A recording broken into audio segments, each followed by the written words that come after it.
Oh, hey, thanks for stopping by. Just working on my book, Culturological Hermeneutics, because at Africa Theological Seminary, the government of Kenya is still not allowing in-person classes. So, I'm not sure when I'll get back to Kenya. In addition to my book, other faculty members and I continue to look for solutions as to moving discipleship and learning with our students forward in the current environment. Maybe I can do an interview via Zoom with my colleagues and record it for you as an update in the coming weeks. Until then, let's talk about my book for a minute. As you know from my blog in June, I've been working on a book, and back in June I did a partial release so that people could look at it and give me some feedback. Since that time, I put writing on hold while waiting for people to comment. So now, after a break, I'm getting back into it. There have been a number of questions on the book I should try to answer. If your book gets published, how much will it make? Well, if it gets published, it probably will not make very much. There is not big money in academic publishing for authors.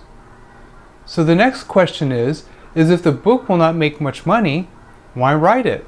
Well, there's two reasons. One, those who reviewed the book believed it will be useful to the body of Christ. Two, it is a great benefit to the seminary and its accreditation when a faculty member publishes a book. The main comments on the partial release was that there should be more stories to illustrate the principal points of the book. In addition, some comments focused on the need to streamline the chapters and move more technical information to the appendices. So to those who read and commented on the book, thank you very much. I'm now working on making those changes. So here, have a look. Here's how chapter 1 is looking. It starts with the definition of hermeneutics, a fancy word used by theologians that means the study, interpretation, and application of the Bible. Then it starts with a story about Soo-yoon, a Christian South Korean student who just moved to the USA to attend the University of Minnesota. The first Sunday that Soo-yoon is in the USA, she goes to church and is horrified at how rude the college students are to the pastor. Yet the pastor and college students seem oblivious to what Soo-yoon perceives as grievous offense. This then starts a discussion of how culture influences how we interpret the Bible.